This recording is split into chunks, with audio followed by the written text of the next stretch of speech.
Hi, and thank you for joining us today. I'm Ashley Falls, the director of Clio Entertainment, and we're excited to be bringing you the Creative Mentor Series. This new series is a platform for creatives within the industry to talk about their passions, the things that inspire them, and their expertise. So now, let me introduce Jesse Garrettson, the Associate Director of Clio Entertainment, who leads this programming initiative. Hey, Jesse. Hi Ash, how you doing? Very good. How are you? Great, excited to be here. Well, I'm super excited today. Today, joining us for the Creative Mentor Series is John Cantú. John has incorporated his passions for beat making and filmmaking into crafting theatrical advertising as an editor for over 15 years. He currently works at Universal, where he's cut trailers for Get Out, Us, Hobbs and Shaw, and Candyman. He's a multiple-time Clio Entertainment winner for his incredible game-changing work that we're going to have an opportunity to see today. So we couldn't be more thrilled to have him here. He's going to talk about his experiences and present beats, cuts, and life, recontextualizing hip-hop in film marketing. So let's welcome John. Hi, everyone. Hi, John. Thanks for being here. Thank you for having me. I'm really excited to be here with y'all. Well, we can't wait to see your work and hear a bit about your process. So take it away. Yeah, where to begin? I mean, I basically, before I was a trailer editor, I was a kid in his room making beats, coming up with, different samples and just musical ideas. And that's kind of how I started thinking from an A to B timeline mindset. And when I got into filmmaking and came into the trailer world, I just realized that making a trailer is basically the same thing as making a beat, but with pictures. I mean, they're roughly the same amount of time.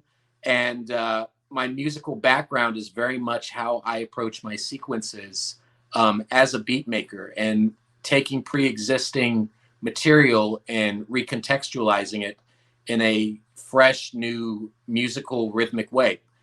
And I've always been very drawn to hip hop and kind of its place as sort of the cultural vanguard in this country, both artistically and commercially. I mean, this is one of the most commercially successful and artistically important genres worldwide, but particularly here in the US. I mean, when Kendrick Lamar's Damn won the musical Pulitzer, I don't even know if there's another non-classical or opera chamber body of work that's actually won that award before. So I've always been very interested in using that philosophy and ethos when I come to my cuts, of using, what is pre-existing and recontextualizing, even though there's sort of been a historic dismissal of hip hop as sometimes it's non-theatrical, or it's good for certain genres, but it's sort of niche. And, one of the things I've tried to do in my work is remove this bias that hip hop can't be just as four quadrant as, a pop cue or a classic rock cue, and use my musical skill set to have folks rethink what is possible theatrically with this music. So the work that I've been most proud of at my time at Universal has been the amazing projects that I've been able to work on with Jordan Peele and Monkey Paw. And what's really interesting about them is they do exactly this thing that I've been trying to do, which is take what you know and recontextualize it. And I've tried to do the same thing with the music choices for each of these campaigns. And on each separate campaign, I've used a different technique that brings in my background as a beat maker to sort of make that particular campaign unique. So we'll start with the Academy campaign for Get Out, where we used Childish Gambino's Redbone, which is in the film. But what was interesting is between the release of the film and the eventual Academy campaign, it became this giant hit. So while we didn't use it necessarily in the theatrical campaign, it became this really interesting opportunity as we're transitioning from a more commercial horror cell to this more Academy-based. What makes Jordan Peele and Get Out so special is that we were able to focus on a new context for both the song and the film. So our solution was to take the acapellas of Redbone, and I personally recomposed this sort of more emotional piano and strings based composition that I kind of looked at as, what if you heard Redbone while you were in the sunken place? So let's have a look. What? Do they know I'm black? Should they? You might wanna, Mom and Dad, my black boyfriend will be coming up this weekend. I just don't want you to be shocked that he's a black man. Call me Dean and you hug me, my man. It's such a privilege to be able to experience another person's culture. They treat us like family. Come in and sit with me. I could leave here without you.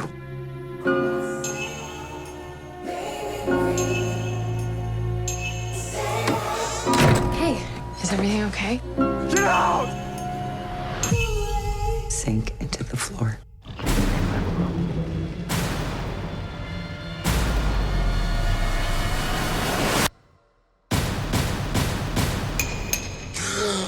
Get Out. Rated R. We're going to skip ahead a little bit to very recently, the domestic trailer I was privileged to do for Candyman. So very early on, we all knew that Destiny's Child's Say My Name had to be used. This is coming off of Us, where I Got Five on It was sort of the whole thing, and everyone's kind of like, what's the next song that Jordan Peele is going to flip in his own unique way? I mean, Say My Name was always in the discussion. I mean, the issue is that for Candyman, this is, a scary, epically beautiful movie. And Say My Name is kind of this late 90s bouncy, pop R&B tune. So we had to figure out, how are we going to contextualize this in a way similar to what we did to I Got Five on It.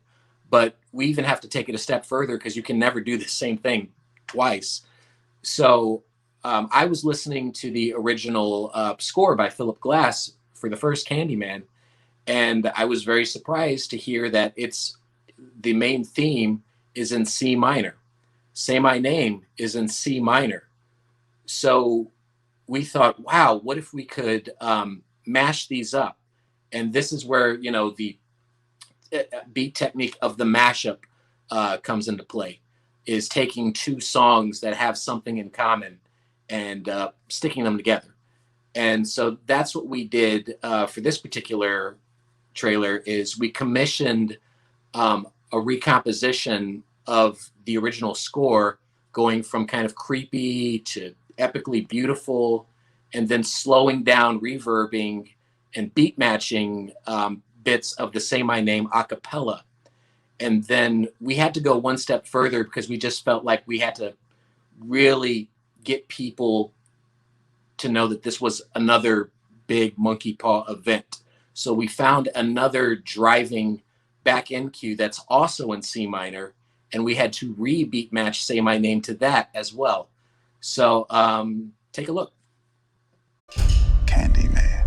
The urban legend is, if you say his name 5 times while looking in the mirror, he appears in the reflection and kills you. Who would do that?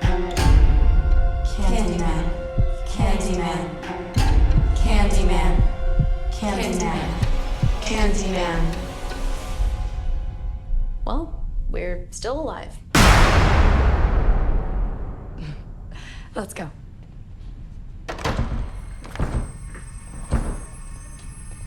Trina, you broke the door.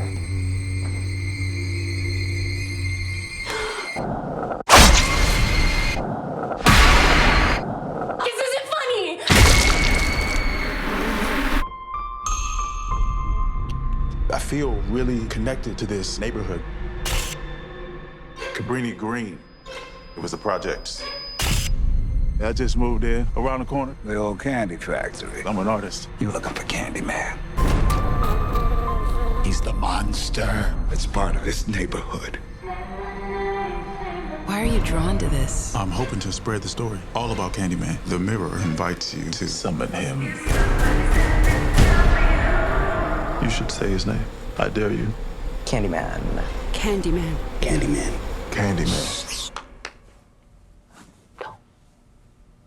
Don't say that. Candyman.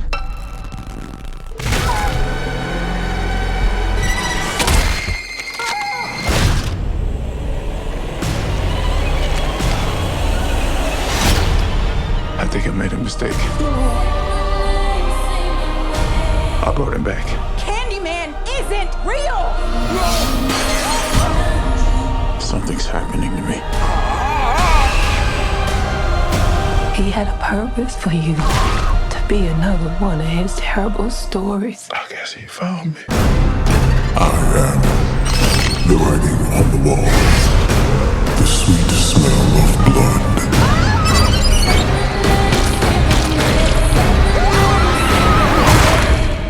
Be my victim. This is not real. It's not real. Candyman.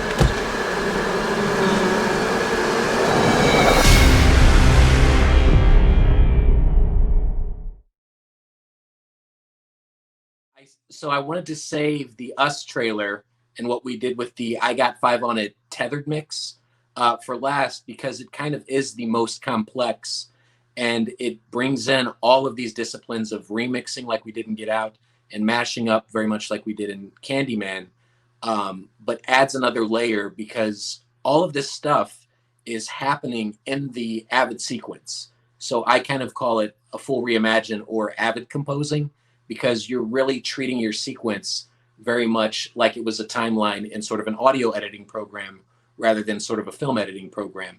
You're composing the song in your trailer timeline. So our challenge coming off of Jordan's Oscar win for Get Out was to really build on this brand of Jordan Peele. He is the one brand that isn't truly based on IP, but sort of this auteurist vision, just like a Nolan, just like a Tarantino. And so we really had the challenge of how do we build his second feature as a theatrical event, redefining what is possible in cinema. That was no less than the goal.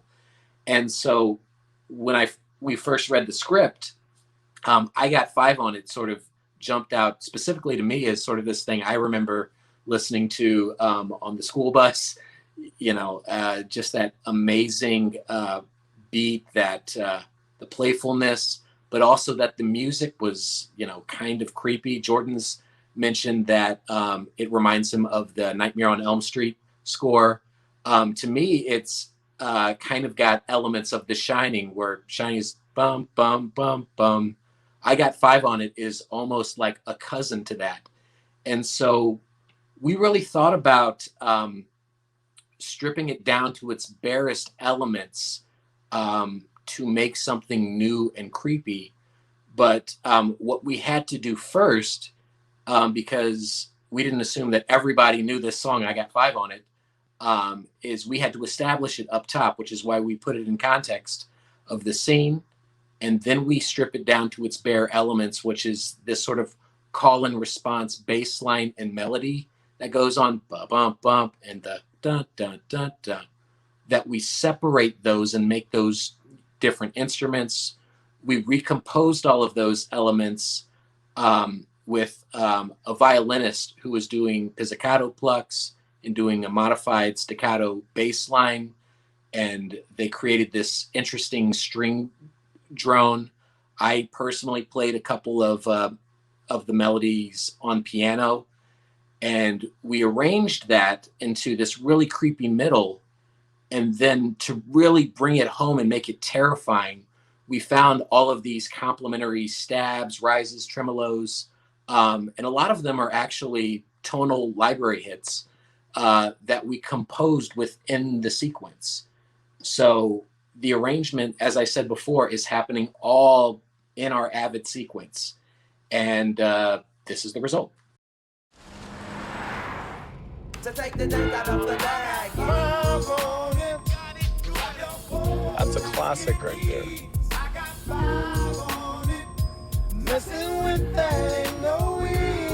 What does I Got 5 on it mean? It's about drugs. It's not about drugs. It's a dope song. Don't do drugs. Get in rhythm. There you go. There you go.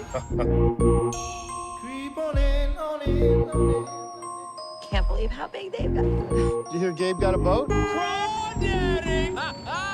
He's kidding, right? He's not kidding. Hey, I think it's vodka o'clock. Oh, yeah. Where's Jason?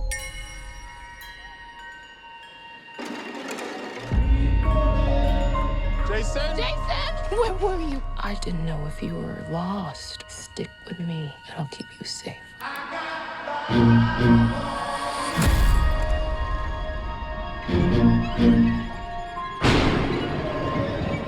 There's a family in our driveway. It's probably the neighbors. But y'all scared of a family? Hi, can I help you? Zora, put your shoes on. If you want to get crazy, we can get crazy.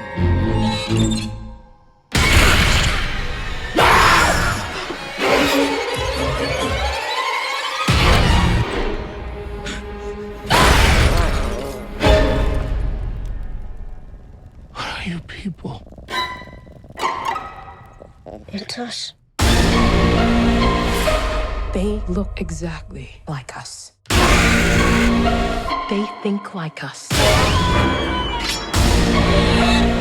They know where we are. We need to move and keep moving. They won't stop until they kill us. Or we kill them.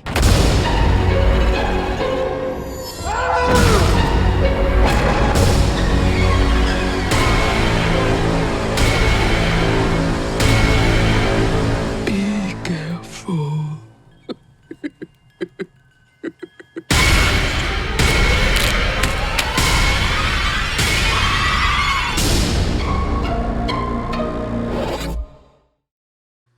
All right, so those are the examples of how I've used my background as a beat maker to use the principles of remixing, mashing up, and then just composing within the sequence to approach music with some of the amazing films that Monkey Paw has blessed Universal with. And in conclusion, I wanted to just impart that I personally believe that compelling trailer music is not just about having the right cue. It's about the context that you put it in. And what's been so incredible about our Monkey Paw collaborations is that these songs and this amazing music was kind of already baked into the project. And our goal as marketers was just, how do we bring it out in the most intriguing way to make audiences really excited about the project? Hip hop producers bend pre-existing music to their will to create this completely original art, which is very much what Jordan does, and really much what I believe that we need to be doing as trailer editors, is really getting in there with our music in every single little element to fully engage in these cues and make something that is familiar but original at the same time. And that's honestly how I believe we can best excite audiences for all of these amazing films that we get to work on. Thank you, John. That was awesome. I definitely am going to have I've Got 5 on it in my head for the next week. But seriously, your work is really inspiring and cutting edge. And I really appreciate you giving us an opportunity to peek inside that brain of yours, because it's kind of mind-blowing. And we really, really appreciate it. So thanks for being here, and thanks for showcasing your work. Thank you.